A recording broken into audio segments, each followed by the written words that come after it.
ඉදිරියට රටක් රැගෙන ගිය ඇය වෙනුවෙන් ඊවා.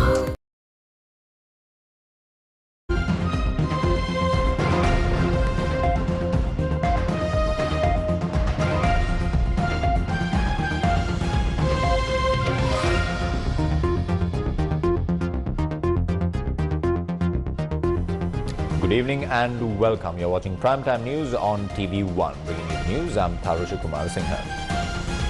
Up first, in your headlines.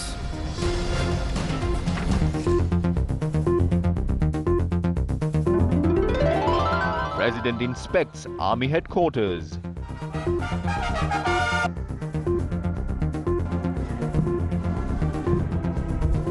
Government says salary anomalies will be addressed in the budget. Trade unions continue to strike in disagreement.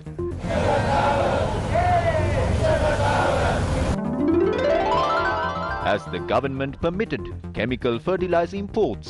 මේක කියනවා මෙතෙක් තහනම් කරලා තිබූ නොයෙකුත් රසායනික පොහොර ආනයනය කිරීම අගෝස්තු 1 වෙනිදා ඉඳලා ඉවත් කරලා තියෙනවා කියලා ඒ වෙනුවට ලයිසන් එකක් යටතේ ගේන්න පුළුවන් කියලා. Finance Secretary says no decision to reverse the ban on chemical fertilizer imports. Protest staged opposite Parliament against KDU bill.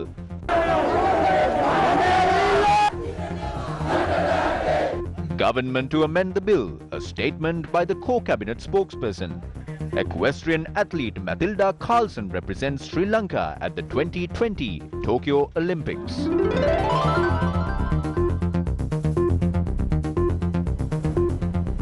On to a top story in the bulletin. President Gotabaya Rajapaksa engaged in an inspection tour at the newly constructed Sri Lanka Army headquarters in Akuregoda this morning.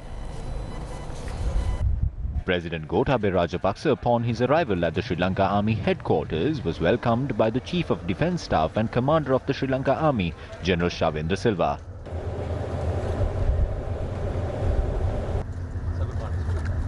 Thereafter, the President was presented with the Guard of Honour.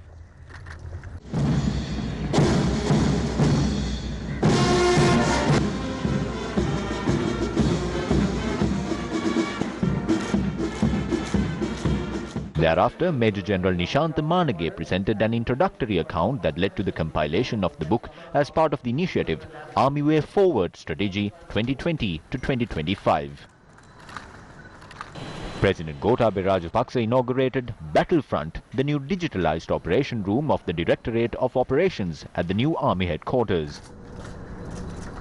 According to the President's media division, the President had inspected many locations, including the museum that is situated within the new headquarters of the Sri Lanka Army. After posing for a picture along with senior Army officials, President Gotabaya Rajapaksa placed a signature on the book designated to special guests.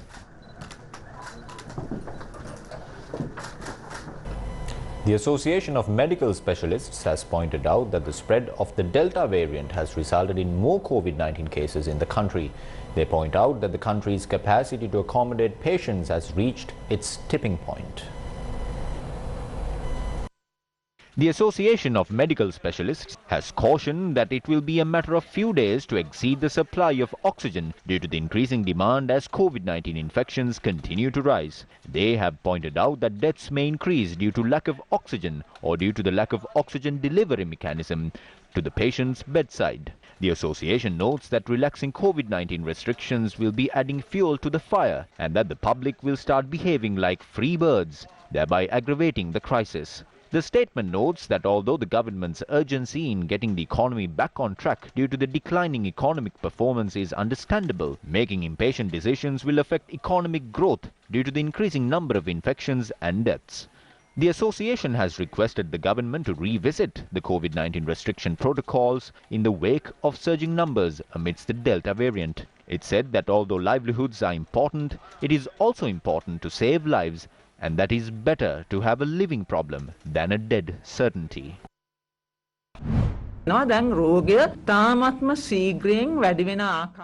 see that the disease is spreading rapidly. There are two variants here. Since the Delta variant is highly contagious and can spread rapidly, we believe that it can cause a rapid spike in infections. There are many patients in the Western province. The number of cases identified so far is based on the PCR tests that have been conducted. We must assume that the actual figure can be 5 times higher. It is important for everyone to get vaccinated. Under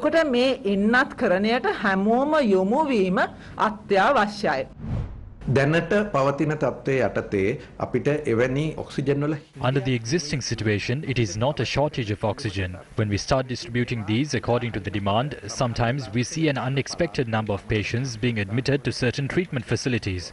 It takes a few hours for us to begin distributing these supplies in such an instance. Instead of increasing oxygen supplies, we need to curb the number of patients. Attempting to increase oxygen supplies alone is not a wise move.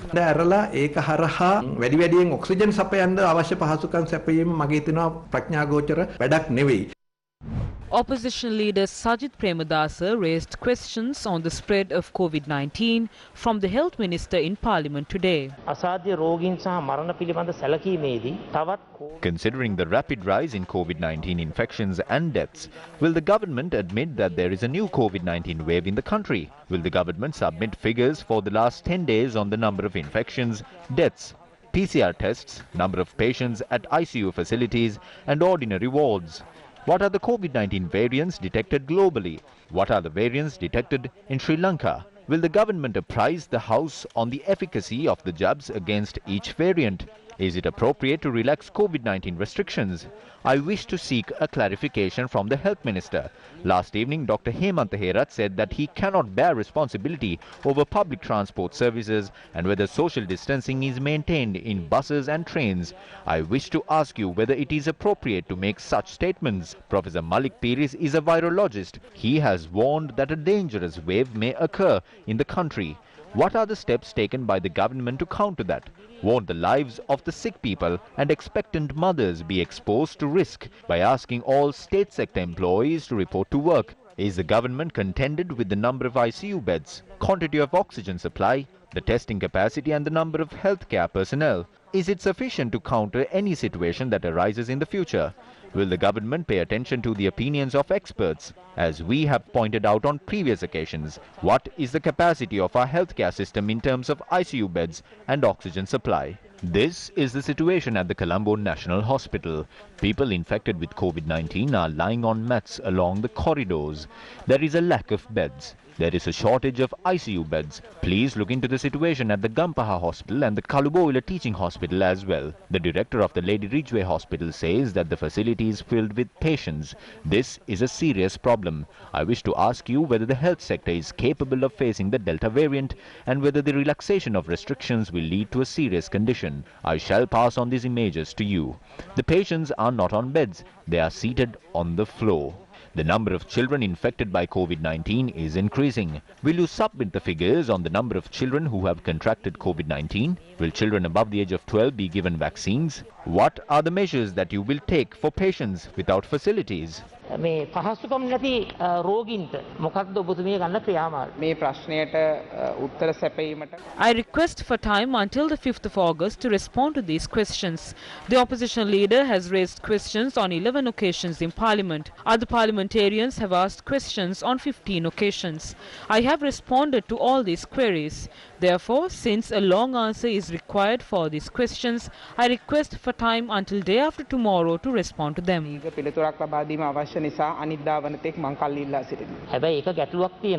There is a problem here. The delay in responding to these questions gives room for suspicion on whether the government is updated on the current mechanism. The people must be given the confidence that there is a proper healthcare plan. It is not a case of the government not being updated on this. We must be prepared to respond to these questions. I responded to your questions on short notice all these days. I am only asking for 24 hours to respond to them. Now, Sri Lanka recorded 2,423 COVID-19 cases today. Official figures indicate that the country's total tally of infections stands at 316,219. Sri Lanka has recorded 13,877 COVID-19 cases in the last 6 days. 1,940 cases had been detected on the 28th of July. Official figures indicate that the daily tally of infections had crossed 2,000 from the 29th of July. 2,370 cases had been detected on the 29th of last month, while 2,460 cases had been detected on the 30th. 2,177 cases had been identified on the 31st of July. 2,510 COVID-19 infections were reported on the 1st of August, while 2,420 cases were reported yesterday. 90% out of the 4,503 people who died of COVID-19 had not obtained any vaccine. 40 people had obtained one dose of the vaccine. Out of the 4,000 people, only 9 who obtained both doses of the vaccine had died due to the infection. We know that people with low levels of immunity can succumb to this virus despite being vaccinated. Some feel that they can return to normalcy after obtaining the vaccine. That is a misconception. You must protect yourself in the next 2 to 3 months.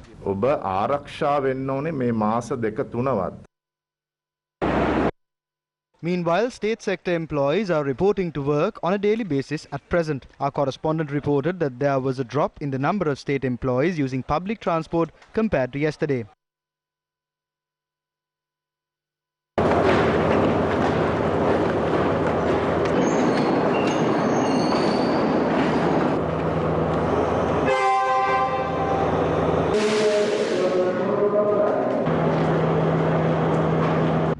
Cabinet मंडळी साकච්ඡාවක් සිද්ධ වුණ නැද්ද මේ ගැමිණි මව්වරුන් මේ delta ප්‍රභේදයක් පවතිනවා වැඩි වේගන යන තත්ත්වයේ වර්ධනය තත්ත්වයක් එක්ක कैबिनेट मंडळीදී මොකක් හරි සාකච්ඡාවක් සිද්ධ වුණාද ගැමිණි මව්වරුන් ගෙන්වීම සම්බන්ධයෙන්?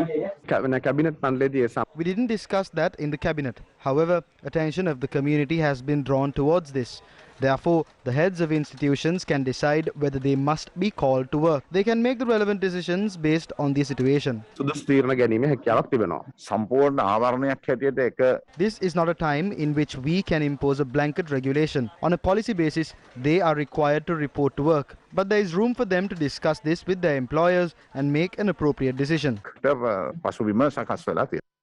Meanwhile, 422,455 people were inoculated with COVID-19 vaccines yesterday. 22,981 people had been administered the first dose of the AstraZeneca vaccine, while 17,498 people were administered the second dose of the AstraZeneca vaccine yesterday. 203,515 were vaccinated with the first dose of the Sinopharm vaccine, while 18,483 people were administered the second dose of the Sinopharm vaccine yesterday. The first dose of the Moderna vaccine had also been administered to 2,490 people yesterday. Sri Lanka's vaccine rollout has been boosted as of late through vaccination centres operated by health authorities and the Sri Lanka Army.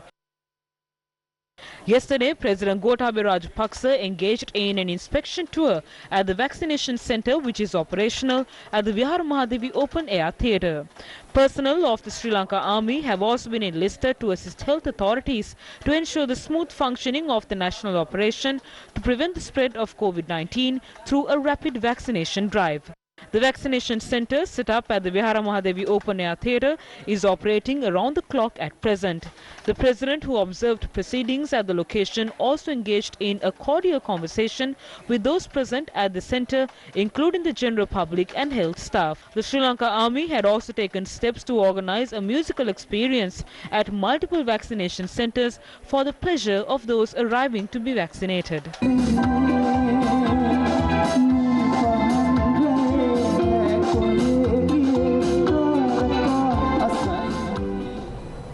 A protest march organised by the Inter-University Students' Federation against the Kothalawala Defence University bill got underway at the Ayurveda junction in Nugegoda today.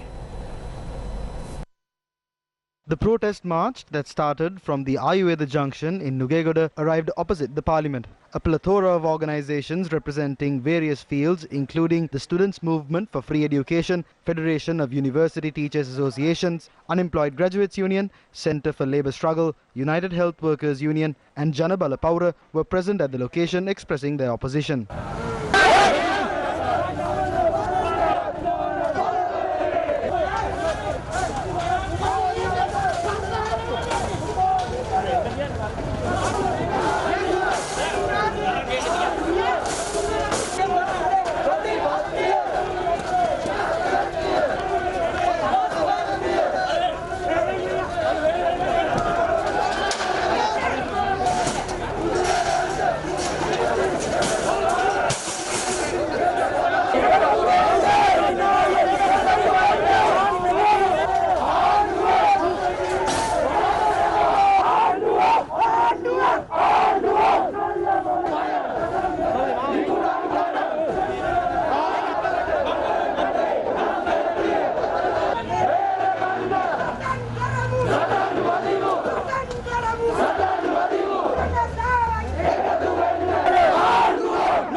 University professors are against this. Non-academic employees, doctors and teachers are against this too. Fishermen, labourers and bank employees in the country are opposing this. So who is for this? It is the Rajapakshas. But we will not let them get what they want. We will defeat this bill. The KDU is not of a massive concern for us.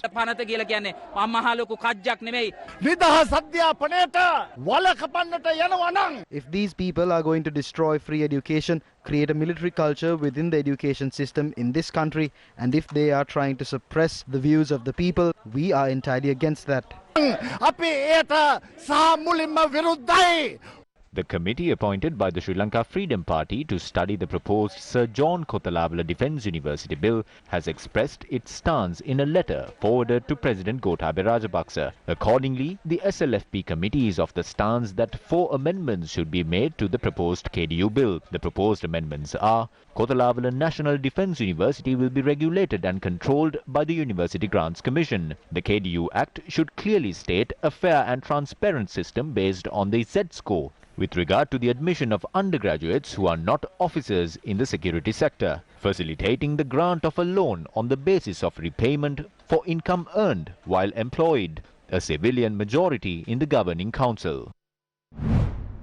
It is clear that the Kotalawala Defence University was upgraded to the status of a university in 2007. Since then, this act has undergone several amendments.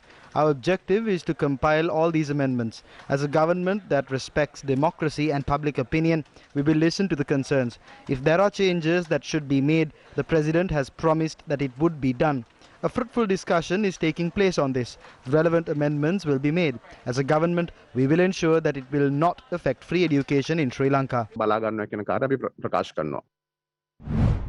Teachers and principals are continuing to demand authorities to resolve their salary anomalies. A meeting took place at the Education Ministry between members of trade unions representing teachers and principals and 3 cabinet ministers today. The salaries of teachers were not deducted. At a time when it was difficult to make those payments, we offered 5,000 rupee allowances thrice. State sector employees were paid salaries amidst the COVID-19 pandemic. Therefore, the Finance Ministry said it would be difficult to increase the wages immediately and that they would announce a plan for that through the budget in November. We conveyed that decision to trade unions. We cannot wait until they publish the Gazette. A decision has not been made on implementing the Subodhini Wages Committee report. Their remarks implied that they don't have a stance on that. Promising to increase the wages through the budget is a farce, especially when there is no work plan. Based on today's discussion, we got the impression that they are not bothered to resolve the salary anomalies.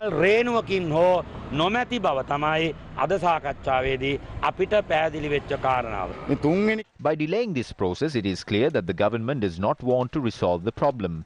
Therefore, unfortunately, we will have to continue our struggle.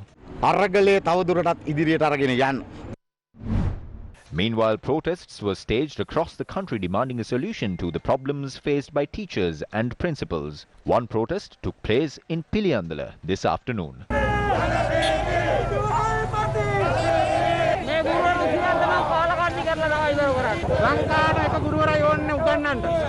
The protesters marched from Piliyandala to the Bokundara junction. The protest obstructed vehicular movement on one lane along the Colombo-Casbah main road from Bokundara junction.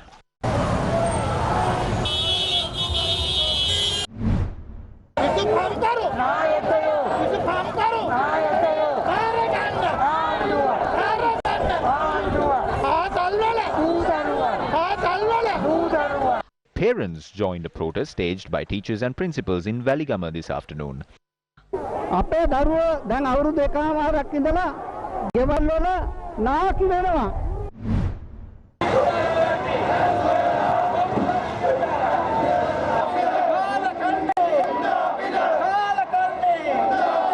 The Madadumbara Teachers Principals Collective organized a protest in Teldania today.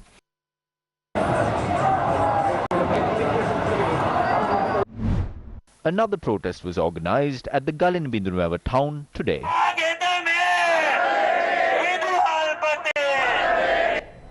Have authorities allowed chemical fertilizer to be imported to the country? A debate ensued on this matter following a revelation made by MP Dr. Harsha De Silva in Parliament today.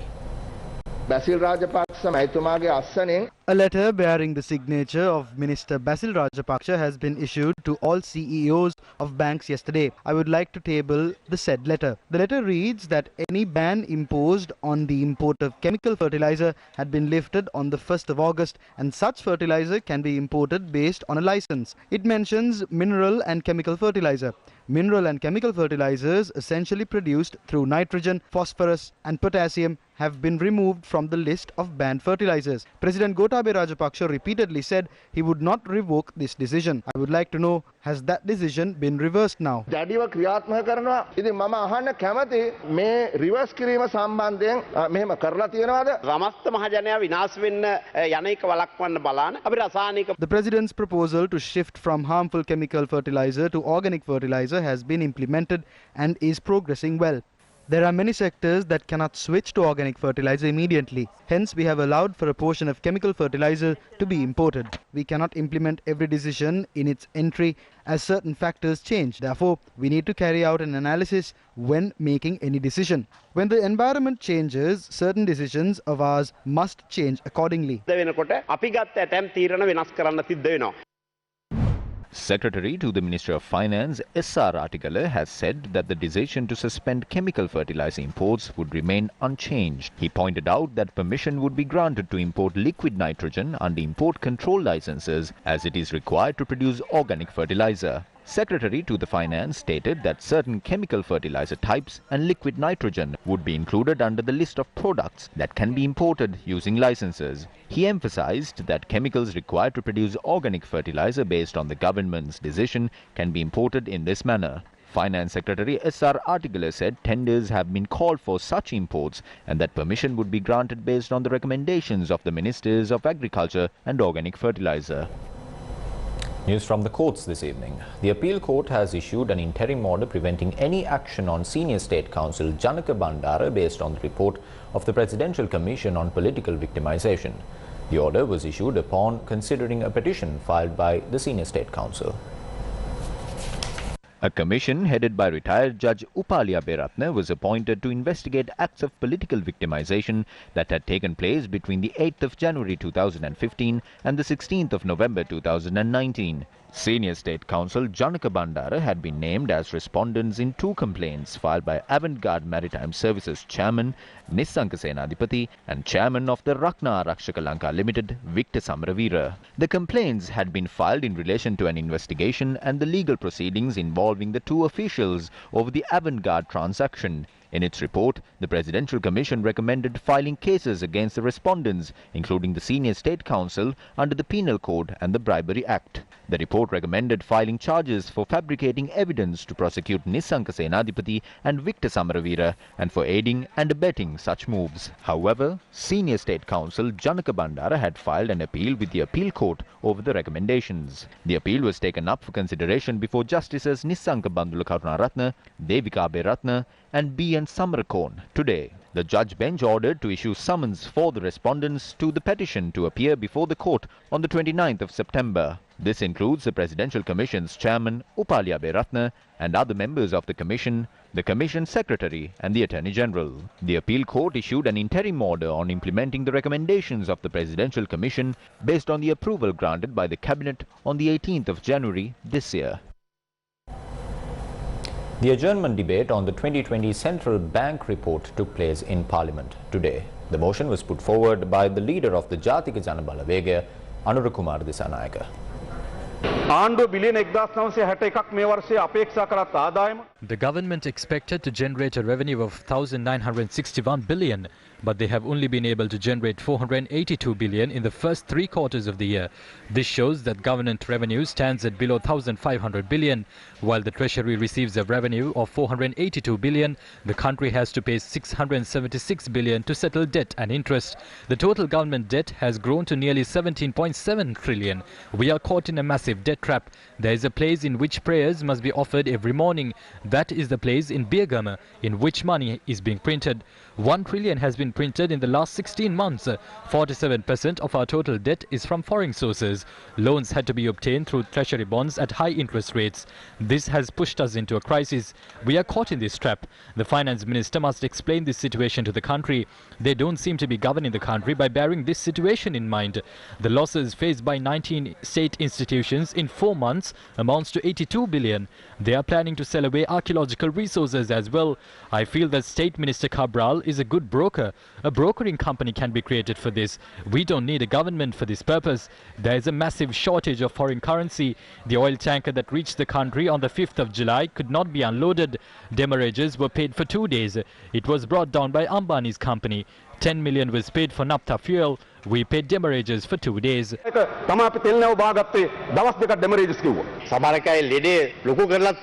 Some people exaggerate the situation. They have never found a cure for these problems. They don't know to do that either. The amount of sovereign bonds was 5 billion at that time. When the GDP is 80 billion, it was 6.25% of that.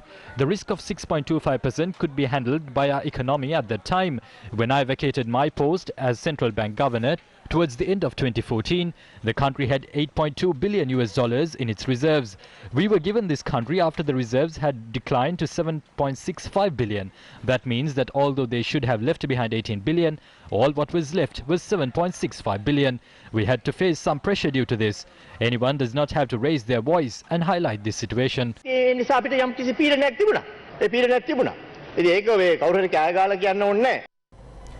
The International Monetary Fund, also known as the IMF, has approved a $650 billion expansion of its reserve facility.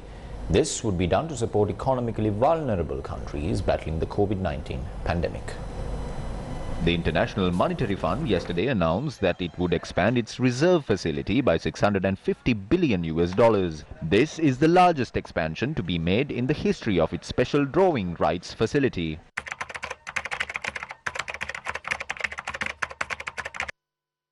The SDR is the International Monetary Fund's international reserve asset. It is used to supplement the reserves of its member countries.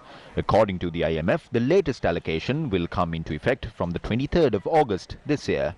Sri Lanka is expected to receive approximately $780 million under this move. The Global Lending Agency noted that the new reserves will be credited to member countries in proportion to their existing quotas. About $275 billion of the new allocation will go to the world's poorer countries.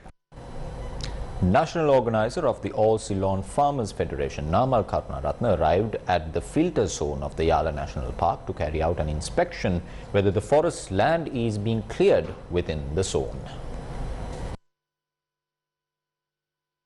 The trees have been cut and burnt in the highland area above the Rotawala River. According to our correspondent, forest land spanning a kilometre has been cleared in this manner.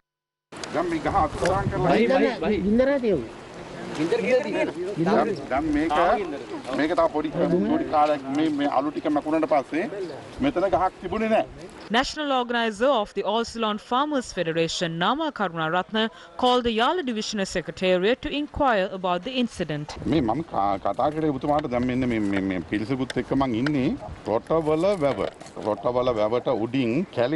ලොකු ප්‍රමාණයක් කපලා තියෙනවා. රක්ෂිතේ කපලා තියෙනවා. මේ current වලට අයිනි දිගටම කපලා ගස් ලොකු ප්‍රමාණයක් ගිනි තියලා තියෙනවා. පිඹිලකුත් පිච්චිලා තියෙනවා.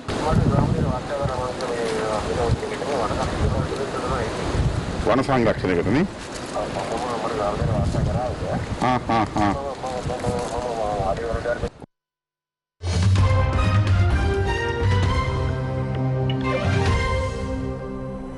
India is sending a task force of 4 warships into the South China Sea on a 2-month deployment that will include exercises with Quad partners, the United States, Japan and Australia. India's Defence Ministry announced that warships will depart India early this month. The task force, which includes a guided missile destroyer, guided missile frigate, anti-submarine corvette and guided missile corvette, will participate in a series of exercises during the 2-month deployment, including the Malabar 2021 naval exercises with the US, Japanese and Australian forces. Indian statement said, and I quote, "These maritime initiatives enhance synergy and coordination between the Indian Navy and friendly countries based on common maritime interests and commitment towards freedom of navigation at sea," end quote. The South China Sea has become a hotbed of naval activity in recent weeks. Last week, a British aircraft carrier strike group transited the 1.3 million square mile waterway, while an American surface action group and forces from China's People's Liberation Army staged exercises in it. Meanwhile, Germany has also sent a warship to the South China Sea for the first time in almost 2 decades, joining other Western nations in expanding its military presence in the region amid growing alarm over China's territorial ambitions. Officials in Berlin have said the German Navy will stick to common trade routes. The frigate is not expected to sail through the Taiwan Strait either, another regular US activity condemned by Beijing. Nevertheless, Berlin has made it clear the mission serves to stress the fact Germany does not accept China's territorial claims. Let's now take a look at the COVID-19 situation across the globe. South Korea has detected its first 2 cases of the new Delta Plus COVID-19 variant. Reports of Delta Plus cases have been few, and a handful of countries, including Britain, Portugal, and India, have reported some cases. Australia's most populous state, New South Wales, has reported nearly 200 new coronavirus cases as the country enters its second month of battling a Delta variant outbreak. Sydney's lockdown has been extended, and 300 army personnel have been going door to door to ensure people who have tested positive are isolating at their homes. A fresh COVID-19 outbreak in China has spread to more locations, raising concerns over the country's vulnerability to the highly contagious Delta variant. More than 300 cases have been detected within a span of 10 days. A total of 15 provinces have now confirmed cases. Authorities in Wuhan said they would test its entire population for COVID-19 after the central Chinese city where the coronavirus emerged reported its first local infections in more than a year. The latest data from the Office for National Statistics show that the number of deaths involving COVID-19 in the UK has risen to 46%. The total number of deaths registered was 11,160, which was 8% above the 5-year average. With COVID-19 infections, hospitalizations and deaths rising across the United States over the past week, spurred largely by the spread of the highly contagious Delta variant, leaders in several states are renewing their efforts to encourage residents to get jabs. A recent increase in coronavirus infections in the United States, particularly in states with low vaccination rates, has prompted warnings from public health experts and calls for more Americans to get jabs which are widely available in the country. ලොවක් ඉදිරියට රටක් රැගෙන ගිය ඇය වෙනුවෙන් ඊවා.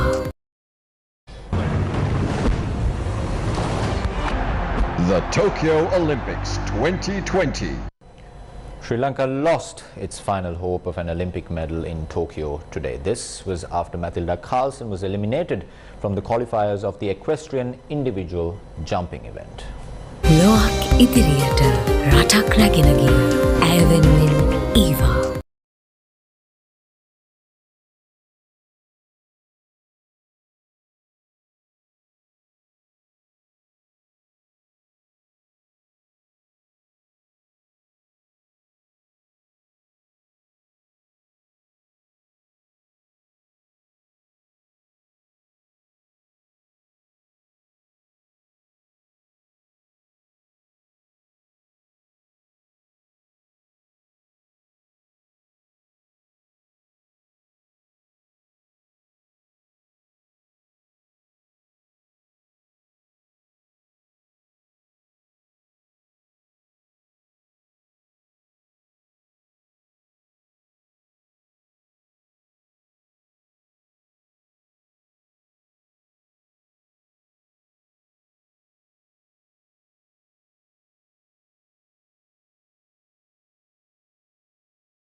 We leave you tonight with visuals of a herd of elephants crossing the Padaniya Anuradhapura main road. I'm Tarusha Kumar Singh along with our sign language interpreter for tonight, Brandy Cruz. Good night.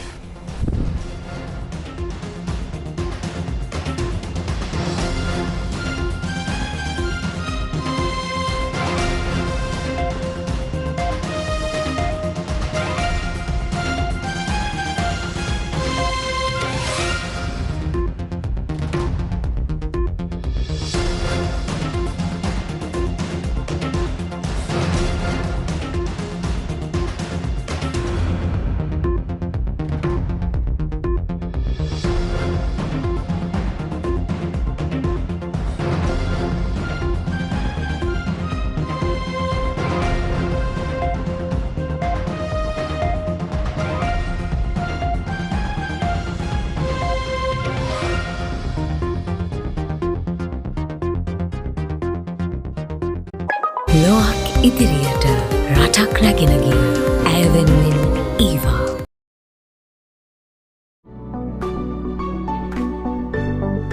My Dentist. Quality Smiles.